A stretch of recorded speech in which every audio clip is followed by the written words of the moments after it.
मेहता, आपसे भी मेरा सवाल गोल्ड पर ही होगा। बिल्कुल सिमिलर सवाल, क्या लग रहा है, आप भी सहमत हैं? अमित जी जैसा कह रहे हैं, आपको भी लग रहा है कि गोल्ड में यहां से तेजी की उम्मीद ज्यादा लग रही है? आपका रेंज अगले कुछ दिनों के लिए पोजिशनल व्यू जिन ट्रेडर्स का है, उनके लिए क्या नजरिया आपका गोल्ड पर है? गोल्ड आपका जैसे कल ये सीपीआई डेटा आपने जैसे कहा, CPI data was under control. तो जब आपका लास्ट जब ये एफओएमसी हुआ था तो मिस्टर पोवेल ने बहुत क्लियरली बताया था कि ये आपके जो जॉब डेटा आ रहे हैं और जो आपका सीपीआई डेटा आ रहा है उसी के ऊपर वो उनका डिसीजन लेंगे कि नेक्स्ट रेट हाइक उनको करना है या स्टेबल रखना है या रेट कट की बात भी हो सकती है।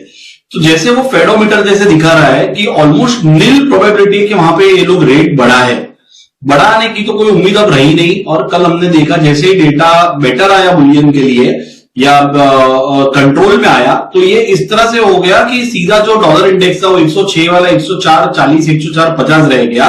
So market celebrate in a very nice way. और बुलियन भी आप अगर गोल्ड की बात करते हो तो गोल्ड भी $25 की तेजी आपकी कल आपको देखने को मिली।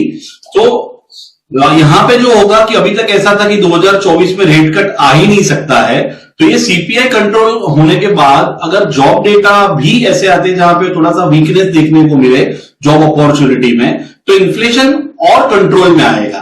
एक्चुअली जो स्टेप इन्होंने इतने टाइम से लिए हुए हैं इंटरेस्ट रेट हाइक कर करके, वो रिजल्ट अब दिखना चालू होगा। तो मुझे ऐसा लग रहा है कि यहाँ पे गोल्ड बाय ऑन डिप्स आ गया। यहां से अगर आप 1970 is the current level in gold, तो आप अगर 1940 के स्टॉप लॉस से अगर इसको बाई कर रहे हो इंटरनेशनल मार्केट और रूपी टर्म्स में अगर आप देखो तो 60,355 का एमसीएक्स पे लेवल है। तो 59,800 का अगर स्टॉप लॉस रख के अगर आप बाई करो तो यहां से आपको एक अच्छा रैली मिल सकता है। V8 A-Bens are very good and derivatives, तो आप ऐसा भी कर सकते हो कि आप अराउंड 59,800 का पुट बाई करके फ्यूचर लॉन्ग कर सकते हो। तो इस स्ट्रेटेजी में आपका नीचे का जो साइड रहता है वो beyond the point limited risk पे रहता है और ऊपर में आपको 61,500 के लेवल देखने को मिल सकते हैं नेक्स्ट 3 या 4 महीने में। चांदी की भी चमक वापस से लौटती दिख रही है। चिंतन मेहता जी क्या लग रहा है, चांदी क्या गोल्ड को आउटपेस कर सकती है? किस तरह की तेजी की उम्मीद आपको चांदी में है? चांदी जो है वो बहुत टाइम से 22 और 23 इंटरनेशनल जो ये लेवल है वहां पे सस्टेन रही हुई है। ऊपर में 23.80 और 23.50 के बीच में उसको रेजिस्टेंस आ जाता है।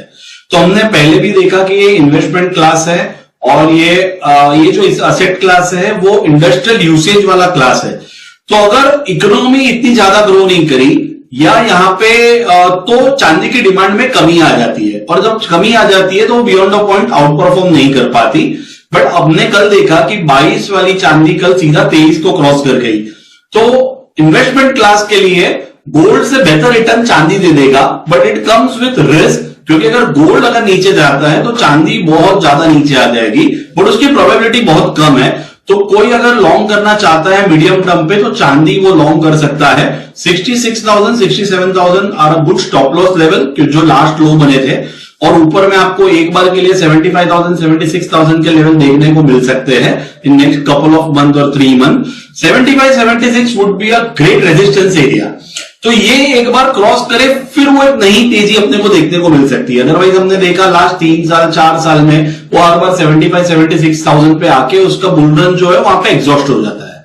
तो आई वुड सजेस्ट कि यहां पे आप बाई करके 66-67 में और अक्यूमुलेट करिए और 75-76 would be a sell area for silver.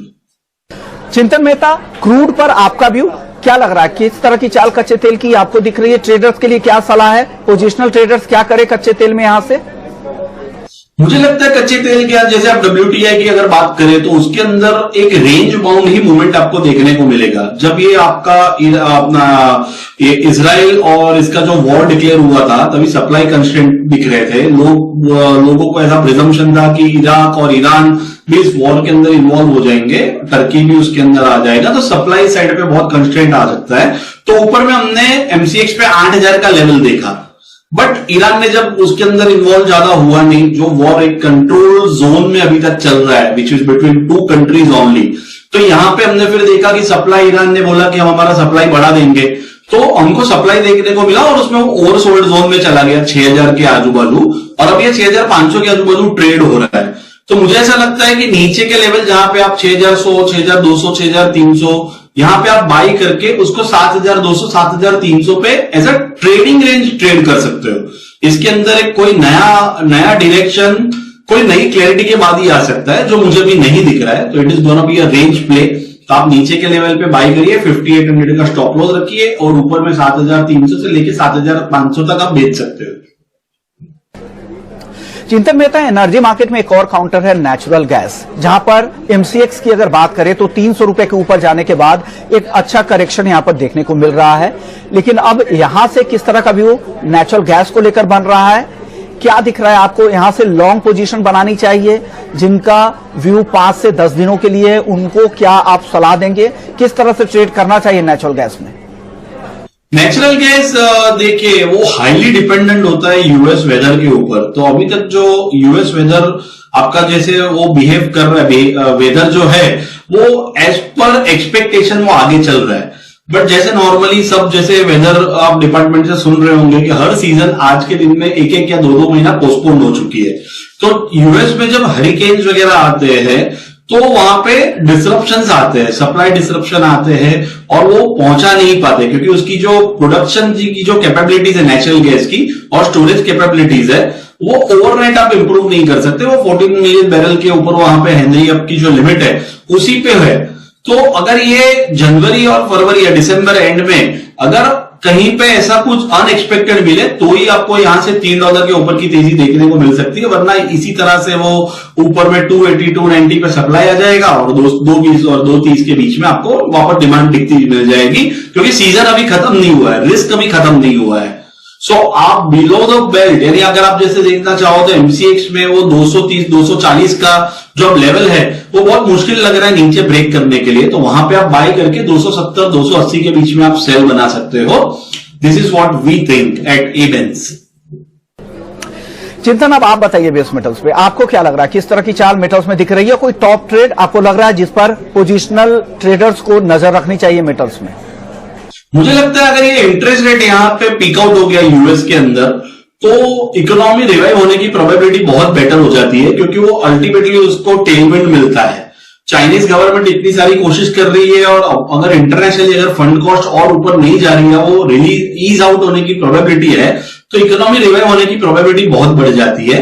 और ऐसे केसों में ऑब्वियसली मेटल बढ़ जाएंगे, बुल रन में आ जाएंगे। तो मुझे सबसे अच्छा जो बाई साइड लगता है वो जिंक और एल्यूमिनियम लग रहा है। जिंक अगर आप देखो तो लास्ट 3-4 महीना 5 महीने से अगर आप देखो तो हर बार जब चाइना का कुछ पॉजिटिव न्यूज आता है तो वो नीचे से अपना बेस थोड़ा थोड़ा ऊपर शिफ्ट कर रहा है। ये 3-4 महीने पहले अराउंड 210 215 के बीच में का बेस बन रहा था, तो धीरे धीरे फिर 220 222 223, अब वो धीरे धीरे 230 ट्रेड कर रहा है और अब वो 222 230 के नीचे दिखता हुआ नहीं दिख रहा है कि वो जाए।